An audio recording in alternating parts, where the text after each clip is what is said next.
Escrito de Frank D. Cotter, La Gran Hambruna en la China de Mao. Historia de la catástrofe más devastadora de China, 1958 a 1962. Cuarta parte. Supervivencia.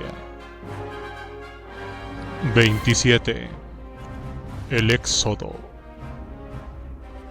La estrategia de supervivencia más efectiva durante la hambruna era abandonar la aldea. Por irónico que resulte, para millares de granjeros, el gran salto adelante no implicó el ingreso en una comuna, sino en el éxodo a la ciudad.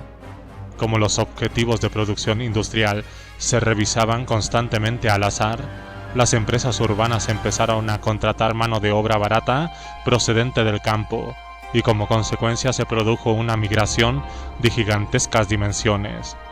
Más de 15 millones de granjeros se desplazaron a la ciudad tan solo en 1958, atraídos por las perspectivas de encontrar una vida mejor. Ciudades como Changchun, Beijing, Tianjin, Shanghái y Guangzhou estaban a rebosar. Según el censo oficial, la población urbana creció de 99 millones en 1957 a 130 millones en 1960.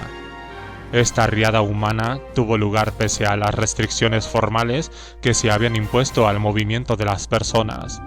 En plena fiebre industrializada, se hacía caso omiso de las normas de registro de unidades familiares descritas en el capítulo 22. Pero fueron pocos los migrantes que lograron cambiar su lugar de residencia oficial en el campo por otro en la ciudad. Se creó una subclase relegada a trabajos sucios, arduos y a veces peligrosos en los márgenes del paisaje urbano y sometida a barreras discriminatorias que le impedían la integración en el puesto de trabajo. Los trabajadores inmigrantes no tenían los derechos que se concedían a los habitantes de las ciudades, como el alojamiento subsidiado, las raciones de comida y el acceso a la sanidad, la educación y las prestaciones por invalidez. La mayoría de ellos no tenían un estatus garantizado y se movían en los límites de la legalidad, siempre con el peligro de que volvieran a expulsarlos al campo. Todo esto ocurría a principios de 1959, cuando las reservas de comida se terminaron y el país se enfrentó a su primer invierno de hambruna. En las grandes ciudades, como hemos visto, las reservas de cereales alcanzaron bajos históricos, y las carencias en centros industriales como Wuhan fueron tan serias que se corrió el riesgo de quedarse sin comida en cuestión de semanas. El agravamiento de la crisis empujó al grupo dirigente a reforzar el sistema de registro de unidades familiares y erigir un gran muro entre la ciudad y el campo. Como tan solo podían proporcionar comida, alojamiento y empleo a los habitantes de las ciudades, abandonó a los granjeros a su suerte. Para aligerar todavía más la carga, el Estado frenó el crecimiento de población urbana. El Consejo de Estado impuso serias restricciones al movimiento de seres humanos el 4 de febrero de 1959 y volvió a hacerlo el 11 de marzo del mismo año. Decretó que el mercado libre de trabajo ya no se podía tolerar y que había que devolver a los aldeanos al campo.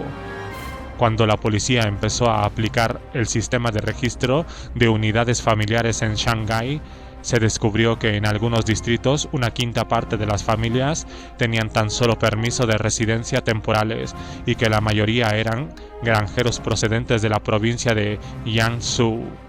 Se calculó que unos 60.000 aldeanos residían ilegalmente en la ciudad y que la mayoría trabajaba en la construcción y en el transporte de mercancías. En respuesta a las directrices que el Consejo de Estado había emitido repetidamente, 250.000 de granjeros fueron apresados y devueltos al campo. Los migrantes de todo el país, a la deriva entre dos mundos y presa del hambre, tenían que regresar por la fuerza a sus aldeas. En el campo, a su vez, las autoridades hacían todo lo que podían para impedirles que se marcharan a la ciudad y les obligaban a sufrir la hambruna. No obstante, debido a una miríada de factores, el intento de aislar las ciudades por medio de un cordón sanitario fracasó. la riada humana de 1958 había creado modelos de migración y redes de contactos que los aldeanos aprovechaban para regresar a la ciudad. En el GBI de principios de 1959, uno de cada 25 trabajadores agrícolas vagaba por los campos en busca de empleo. Los que volvían a la aldea durante el Año Nuevo chino animaban a los demás a seguirlos y se presentaban como grupo en empresas donde tenían buenos contactos y apenas si se les hacían preguntas. Llegaban cartas desde la ciudad con dinero e instrucciones detalladas para unirse al éxodo. En Xinjiang, una de las regiones más maltrechas de Henan, se recibían incesantemente cartas procedentes de Qinghai, Gansu y Beijing, según las autoridades locales, que abrían el correo. Li Mingyi envió 3 cartas a su hermano. En ellas le mandaba 130 yuanes y le apremiaba a ir con otros 4 familiares a trabajar con él en el departamento de ferrocarril de Xining. En las aldeas se contaban historias sobre la vida de las ciudades que pintaban a estas últimas como lugares seguros en los que el arroz abundaba y era fácil encontrar trabajo. De hecho, ciertas comunas favorecían una especie de migración en cadena al ofrecerse a cuidar a los niños y los ancianos, porque el dinero que mandaban los trabajadores desde la ciudad contribuía a la supervivencia de todo el pueblo.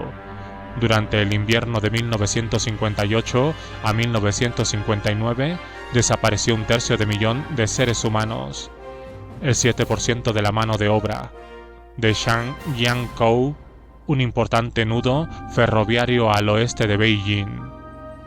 Incluso en las provincias relativamente resguardadas como Zhejiang, los aldeanos salieron a los caminos en el invierno de 1958 a 1959. Se sabía que unas 145.000 personas se habían marchado, aunque muchas más debieron de escapar de la atención de las autoridades locales encargadas de arrestarlas. Igual que en otras regiones, la mayoría trataba de ir a la ciudad a buscar empleo.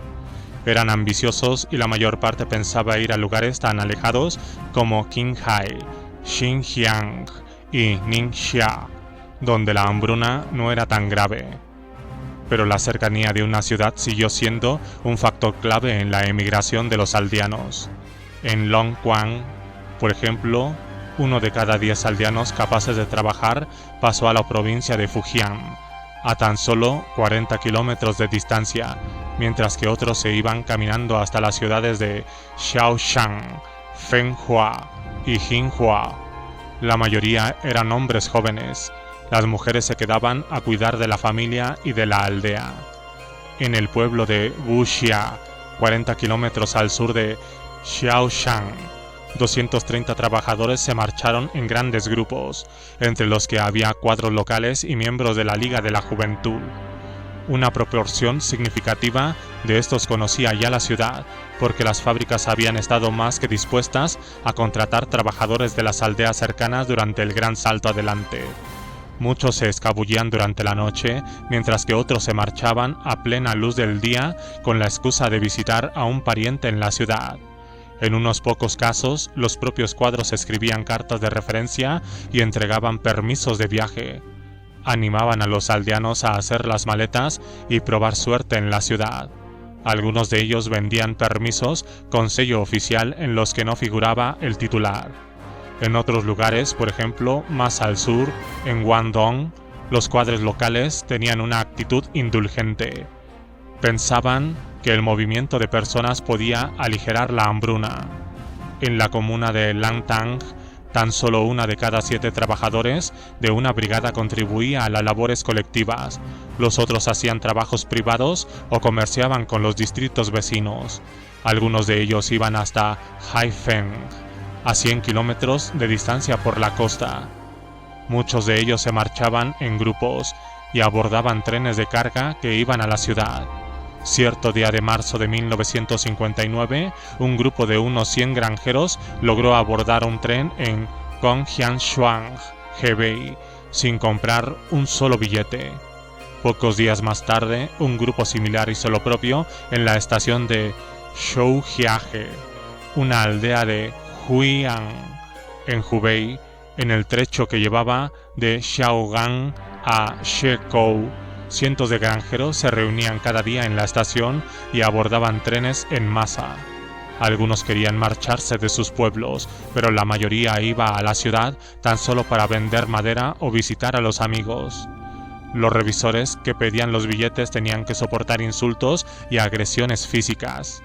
En el caos que se organizaba cuando los campesinos abordaban los trenes se producían accidentes porque los más débiles se caían del tren. Se conoce el caso de un niño de 5 años que perdió una pierna por ello.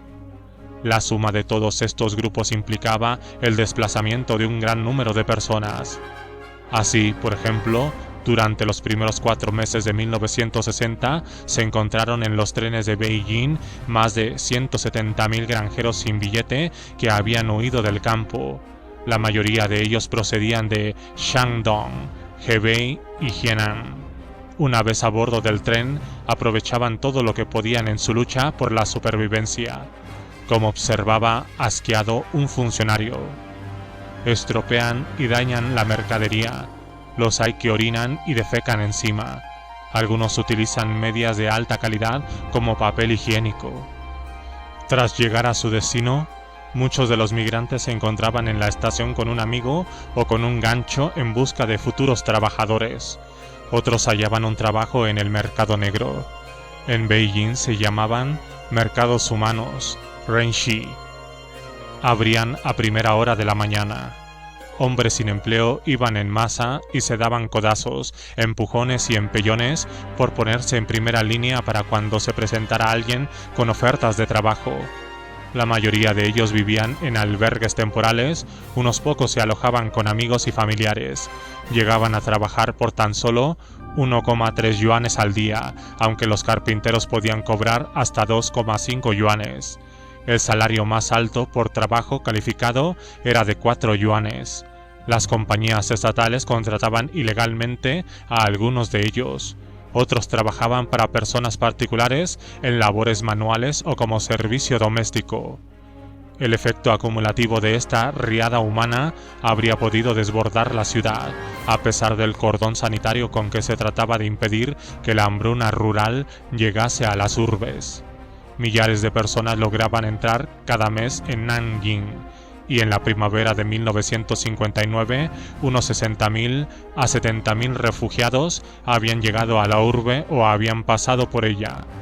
Los refugios temporales construidos por el municipio para acogerlos no dieron abasto.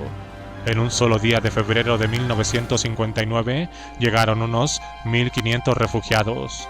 2/3 de ellos eran hombres jóvenes y la mayoría había venido de los distritos circundantes, aunque también los hubiese que procedían de Anhui, Henan y Shandong, las 3 provincias más afectadas por la hambruna.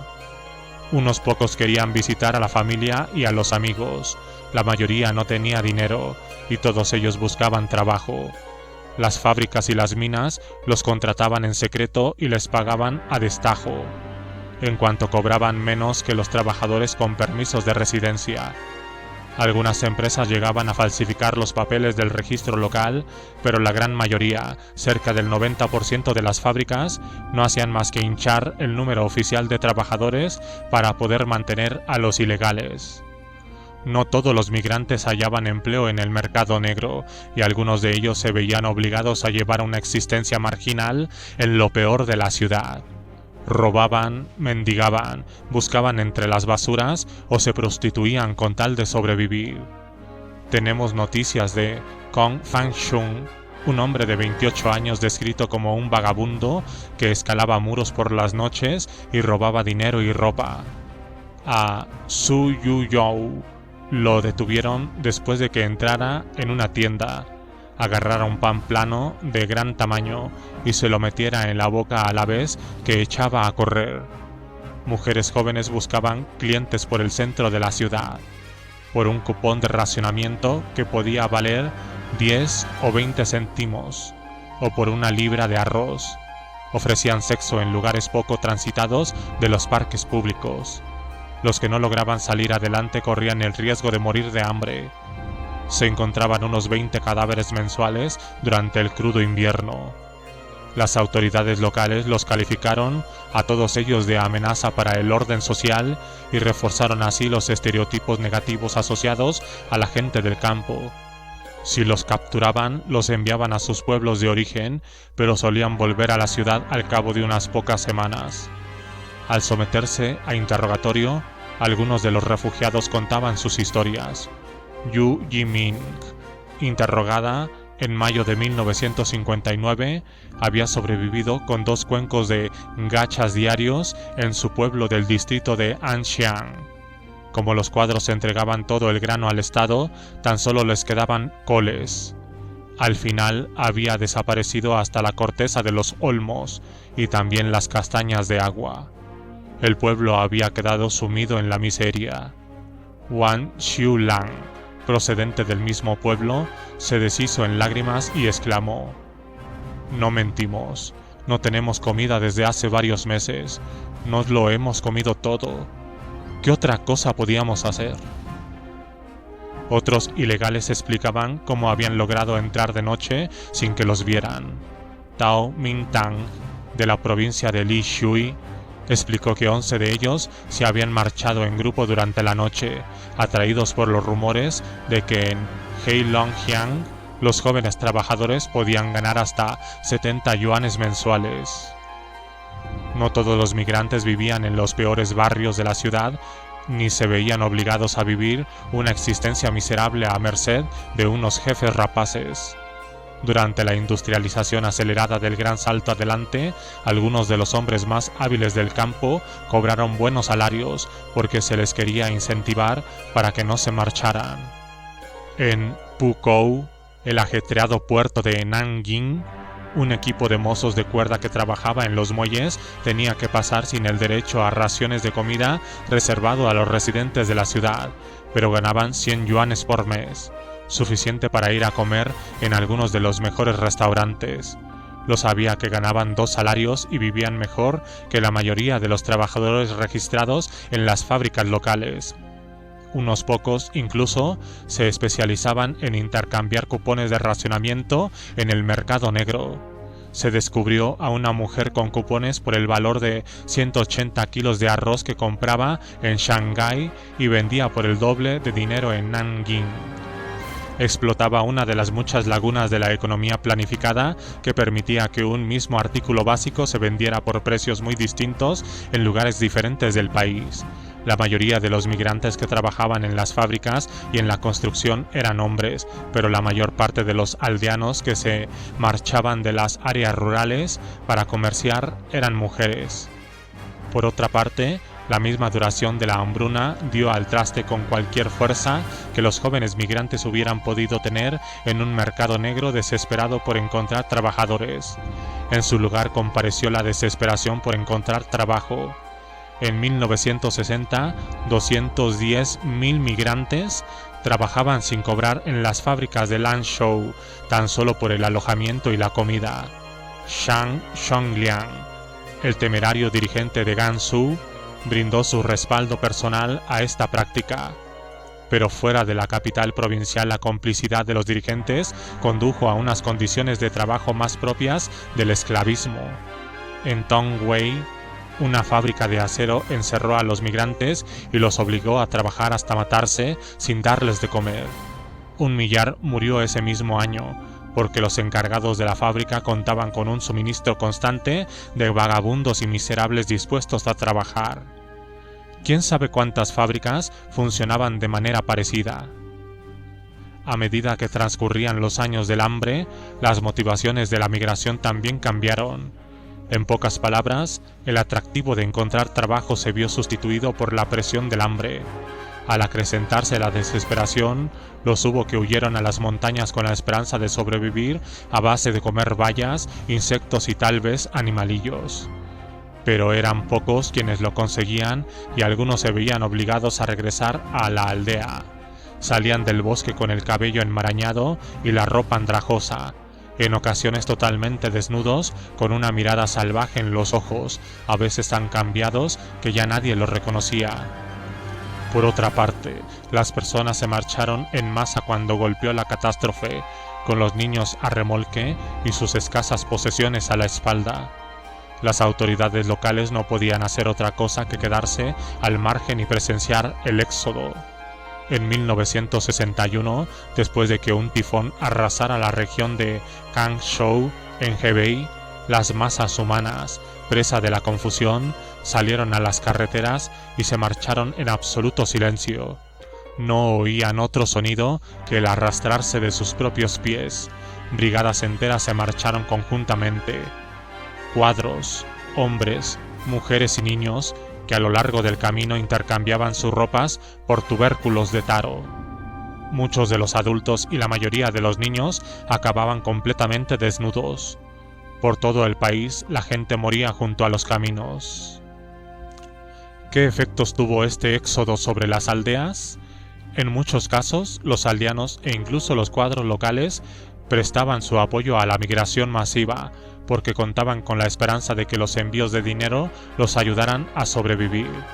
Pero las incontables historias sobre la vida en la ciudad, donde encontrar trabajo era fácil, la paga generosa y la comida no conocía límites, debieron de contribuir a un sentido general de desmoralización.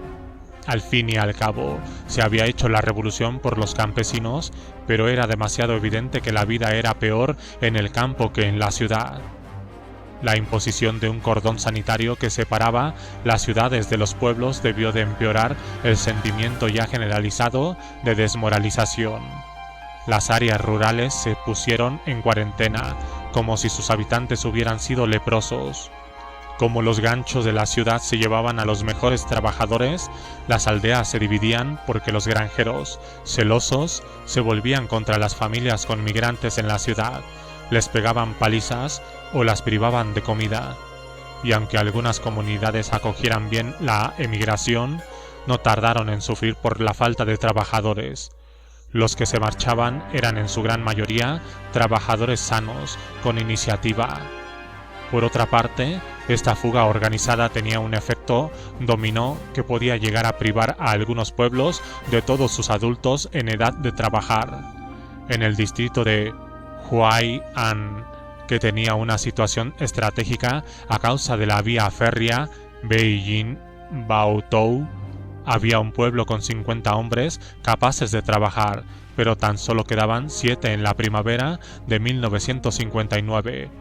Incluso la máxima autoridad de la aldea y el secretario del partido vagabundeaban por la ciudad en busca de trabajo. Cuando las gentes se marchaban por culpa del hambre, lo único que quedaba atrás eran ciudades fantasmas. Tan solo seguían allí los que eran demasiado débiles para caminar.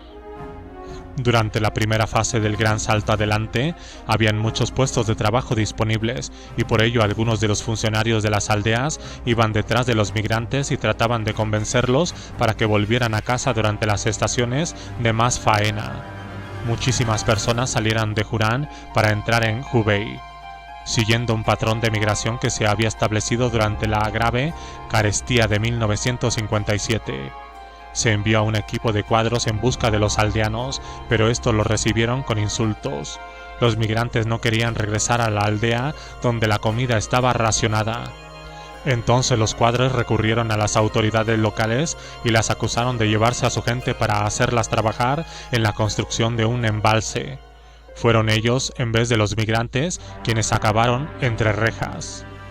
Una vez los soltaron, tuvieron que emprender un humillante viaje de regreso a Hunan. En otros lugares se ensayaron procedimientos más sutiles. Por ejemplo, en Henshui, Hebei, donde en 1960 se engatusó a la mitad de los 50.000 migrantes de la comuna de Qingliangdian para que regresaran. Se obligó a sus familiares a escribirles cartas donde les imploraban que regresaran al pueblo. A veces los cuadros locales entregaban a mano estas cartas para asegurarse de que llegaran a su destino. Sin embargo, lo más habitual era que se recurriese a la fuerza bruta para impedir que los aldeanos se marcharan. Como veremos con mayor detalle en el capítulo siguiente, los cuadros locales pegaban palizas, obligaban a pasar hambre y torturaban a los que trataban de huir, y castigaban a sus familiares. Había por todo el país centros disuasorios, Kwansusoan, y centros de deportación y custodia, Shourong, Qiangsong, Shan, establecidos por las milicias en puntos estratégicos. Se encargaban de arrestar a los que habían huido y escoltarlos de regreso a sus pueblos. Estos centros podían efectuar detenciones arbitrarias sin necesidad de supervisión judicial ni de presentar cargos legales, incluso de personas que tuvieran un permiso de residencia temporal. Aún existen hoy día y persiguen a los mendigos y trabajadores migrantes. En los peores momentos de la hambruna había más de 600 por todo el país. En primavera de 1961, 8 ciudades, desde Guangzhou hasta Harbin, retenían a más de 50.000 personas en tales centros. En 1960 se detuvo a unas 380.000 personas en Sichuan y se las mandó de regreso a su localidad de origen. Privados de una red de relaciones sociales que podrían haberles ofrecido cierta protección, vagaban sin rumbo con lo más básico. Estos fugados eran una presa ideal. Según un informe, el Ministerio de Interior, en 1960, los centros de Shandong no se contentaban con fiscar cupones de racionamiento, víveres y billetes de tren, sino que a menudo se ataba a los vagabundos inmigrantes y se les pegaba palizas monumentales. Se abusaba sexualmente de las mujeres. En Tianshui, Gansu, 1 de cada 8 guardias decía haber violado por lo menos a una mujer, y todos ellos golpeaban por rutina a los aldeanos que se hallaban bajo su custodia. Se llegó a crear una escuela especial para reformar a los fugitivos. Los encargados de esta escuela los insultaban, les escupían, los ataban y les obligaban a pasarse horas y horas de rodillas o en pie. Les robaban sus escasas posesiones, como navajas, huevos, fideos, vino, cuerda, calcetines, pantalones. Amenazaban, golpeaban y hacían pasar hambre a las mujeres para forzarlas a tener sexo. Muchos de los detenidos habían de preparar comidas, lavar la ropa y asear los baños de los guardias e incluso lavarles los pies. Por no haberle preparado los fideos al guardia Li Wankang, 3 de estos detenidos tuvieron que ir a una escuela donde los golpearon durante un día entero. Pero por severo que fuera el trato que sufrían los refugiados, 2 raramente se rendían y a menudo lograban zafarse de las cadenas del sistema. En cierta ocasión se envió de Shanghái a Wuhu a un grupo de 75 aldeanos y 60 de ellos lograron escapar. Un mes más tarde, 150 de 250 refugiados a quienes se deportaba de Tianjin a Shenyang consiguieron huir. Muchos de ellos eran lo que los funcionarios del partido llamaban refugiados habituales, Wan Liu, que escapaba una y otra vez de la aldea. La vida en los caminos debió de ser dura, pero era preferible a aguardar la muerte en el pueblo. Las tornas cambiaron en 1961. El gobierno de Beijing se veía acorralado por la hambruna, asediado por los migrantes y enfrentado a una población creciente a la que ya no podía alimentar. Entonces se resolvió a devolver al campo a 20 millones de personas que se encontraban en las ciudades. La orden llegó el 18 de junio de 1961. El objetivo era lograr una reducción de 10 millones de personas antes de que terminara el año y ahorrar 2 millones de toneladas de grano. El resto lo seguiría en 1962 y se acabaría de expulsar a los rezagados en 1963. Las autoridades actuaron con rapidez. En Yunnan, donde las ciudades habían crecido desde 1,8 millones de habitantes en 1957 a 2,5 millones en 1961, se seleccionó a unas 300.000 personas, muchas de ellas desempleadas, para cumplir la cuota. Entre los que mandaron de vuelta habían 30.000 presos de Kunming, a los que trasladaron a campos de trabajo en las áreas rurales. En las ciudades de Guangdong debía de haber casi 3 millones de desempleados. A finales de 1961, unos 600.000 fueron trasladados al campo. Unas 600.000 personas tuvieron que abandonar Anhui, donde 1,6 millones de personas se habían añadido a una población urbana anterior de 3,1 millón desde 1957. A finales de año, el planificador estatal Li Fushun anunció que se había desplazado a 12,3 millones de personas y que se contaba con desplazar a otros 7,8 millones en 1962. Al final, el Estado demostró más tenacidad que los aldeanos y durante los años siguientes empleó sin misericordia nuevos métodos de coerción con tal de mantener la población urbana en un mínimo histórico. Los que tenían suerte lograban cruzar la frontera, pero por un precio. En Yunnan, donde las minorías que vivían cerca de Vietnam, Laos y Birmania votaron con los pies desde el principio del gran salto adelante, el castigo era brutal. Unas 115.000 personas que vivían en pueblos adyacentes a la frontera abandonaron el país en 1958 en protesta por la falta de comercio libre, las restricciones a la libertad de movimientos, la colectivización forzosa y los trabajos forzados en proyectos de irrigación. Los que eran capturados mientras trataban de huir sufrían palizas. Una joven con una niña pequeña murió ajusticiada a bayonetazos en Jinhong, mientras que a otros los encerraron en una casa y la hicieron estallar con dinamita. Incluso los que volvían a sus aldeas por voluntad propia padecían torturas y ejecuciones, y sus cuerpos se abandonaban junto al camino. El hedor de los cadáveres putrefactos lo inundaba todo. No es fácil obtener datos, pero el Foreign Office británico informó de que unos 20.000 refugiados llegaron a Birmania en 1958 y a la mayoría se les mandó de vuelta a China. Como muchos de los miembros de las minorías étnicas tenían familia a ambos lados de la frontera, es probable que el número total sea mucho más elevado. En las provincias del sur, las personas que vivían cerca de la frontera huían a Vietnam. Muchos eran contrabandistas, pero al agravarse la hambruna, un buen número de ellos se valió de su conocimiento del terreno para atravesar la frontera y no regresar jamás. El éxodo tuvo lugar a lo largo de toda la frontera china, especialmente durante un periodo de relajación de la vigilancia en 1962. Lo que había empezado como un reguerillo de refugiados procedentes de Xinjiang se transformó en inundación, y en mayo unas 64.000 personas habían pasado al otro lado, a menudo en grandes grupos.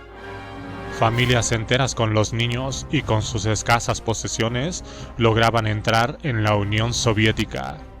La mitad de la población de Chugunchang, Techeng, desde cuadros hasta bebés de pocos meses, marchó por la antigua ruta de la seda hasta la frontera y dejó atrás una tierra arruinada.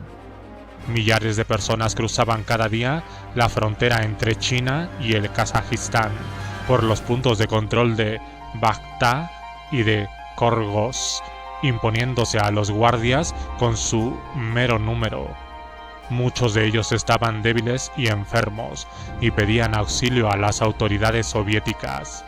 Estas gastaron miles de rublos para proveer de empleos y de viviendas provisionales a los refugiados. El caos se adueñó de Kulja, Jining, después de que una turba armada invadiera el consulado soviético para destruir los archivos donde constaba la información sobre la nacionalidad de los miembros de las minorías, porque solo los que estaban registrados como soviéticos podían atravesar la frontera. Los graneros fueron saqueados y se disparó contra los milicianos. Según fuentes soviéticas, los rumores de que las autoridades locales habían puesto en venta billetes de autobuses para ir a la frontera provocó un alboroto. Las multitudes se congregaron en torno a las oficinas del partido para conseguir billetes. Se disparó contra ellas y hubo algunos muertos. Una avalancha similar de personas que querían huir tuvo lugar en mayo de 1962 en Hong Kong. A lo largo de toda la hambruna también los hubo que lograron emigrar a la colonia británica. La inmigración ilegal correspondiente a 1959 se estimó de unas 30.000 personas. A esto hay que añadir la inmigración legal, porque la China comunista entregaba unos 1.500 visados mensuales a aquellos que ya no necesitaba.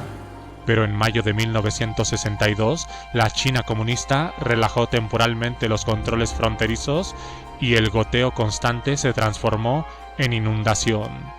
Se alcanzó un pico de 5.000 personas por día. De un día para otro, Hong Kong se transformó en el Berlín occidental de Oriente. El gran éxodo estaba bien planeado y quienes lo emprendieron eran en gran medida jóvenes de la ciudad a quienes se había enviado al campo tras el cierre de las fábricas. Amenazados por la escasez alimentaria y abandonados por el sistema, algunos decidían huir. Muchos de ellos viajaban con dinero, galletas, comida enlatada y un mapa. Los especuladores de Guangzhou llegaban al extremo de vender brújulas improvisadas a las que llamaban indicadores del paraíso. Los billetes de tren para ir hasta la frontera se vendían en la estación de ferrocarriles, aunque hubo enfrentamientos entre ciertas turbas y la policía a principios de junio. En el curso de una revuelta reprimida por las tropas, los que tenían la suerte de conseguir un billete iban en tren, pero otros caminaban varios días por la costa o trepaban por las colinas. Cuando una multitud lo bastante grande como para que los guardias no pudieran detenerla se congregaba cerca de la frontera, los refugiados se echaban a correr, cruzaban a nado el río que separaba a la China comunista de la región de Hong Kong, atravesaban como podían las alambradas o cavaban túneles bajo las cercas de malla de acero. Se producían accidentes. Unos refugiados confundieron un embalse cercano a la frontera con el río y trataron de atravesarlo a nado durante la noche. Luego se hallaron unos 200 cadáveres, entre los que flotaban a la deriva y los que habían sido arrastrados por el agua hasta los contrafuertes. Otros pagaban dinero por atravesar el río en Sampan, y algunos iban a parar a islas cercanas a la costa. Si tenían mala suerte, la mar embravecida volcaba la embarcación y se ahogaban. Los refugiados que llegaban a Hong Kong tenían que esquivar las patrullas fronterizas británicas. A la mayoría los arrestaba nada más poner un pie en suelo hongkonés, pero unos pocos escapaban por las colinas sin nada, vestidos con andrajos, descalzos en su mayoría. Los había que seguían adelante con un tobillo roto. A diferencia de lo que ocurría en Berlín, no eran bienvenidos porque la colonia de la Corona temía que los fugitivos de la China comunista la desbordaran. Nadie más los quería. Estados Unidos y Canadá se adherían rígidamente a sus cuotas de inmigración, e incluso Taiwán aceptaba a muy pocos como residentes. Por otra parte, el organismo de las Naciones Unidas, encargado de proteger a los refugiados, no reconocía a la República Popular. Por ello, los refugiados de China no existían en términos políticos y el ACNUR no podía auxiliarlos. En palabras de Claude Burgers, secretario colonial para Hong Kong, el problema de los refugiados era tal que, en la práctica, ningún país del mundo está dispuesto a compartirlo con nosotros. Solo podían quedarse en Hong Kong los que tenían a algún pariente que respondiera por ellos, y la gran mayoría acababa por verse obligada a regresar al territorio comunista. Las masas se compadecían de la desgraciada situación de los refugiados y les ofrecían comida y alojamiento, o cortaban el paso a los vehículos que los conducían al puesto fronterizo del Lo Wu. En junio, China volvió a cerrar la frontera y la entrada de refugiados cesó igual que había empezado.